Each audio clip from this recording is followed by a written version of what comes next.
So Katie, this is not really so much a devotional message today as it is more of an exhortation type of message.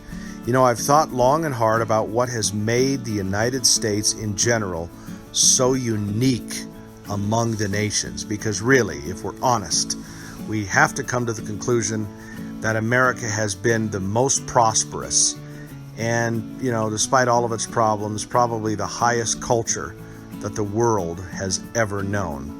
And about a year and a half ago, while I was working at the bank, I know I probably should have been doing other things, I came to the conclusion that the one thing that has made the United States unique among the nations is that originally it was founded on the practical application of the flagship doctrine of both the Scriptures and Christianity, which is justification by faith.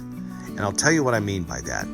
In the book of Galatians, Paul is very clear that when Christ died on the cross, he nailed the law with its rules and regulations to that cross. In other words, God realized that it was not within our power to keep the law, and it still isn't. That's not really a decision we can make. Our power to keep the law was lost when Adam and Eve fell. And so I guess really another way of looking at Jesus Christ, and I mean no irreverence by this, is that he was and is the great deregulator. He deregulated the path for us to God.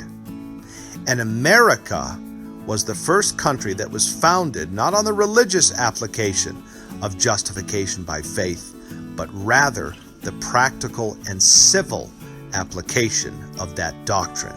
In other words, at our founding, we were meant to be a country where the government literally got out of your way and allowed you, if you chose, because there's obviously a choice, to be the best person that you could be.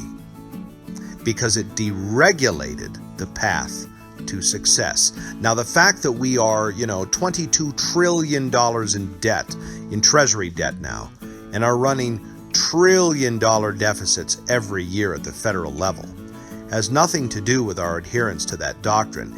It has everything to do, rather, with our civil leaders, our corrupt civil leaders, spending into oblivion the fruits of that doctrine. But this adherence to the practical and civil application of justification by faith is, I believe, what has made America unique among the nations of the world, and as a result, in general, the most prosperous of the nations and the highest society that the world has ever known. God bless you.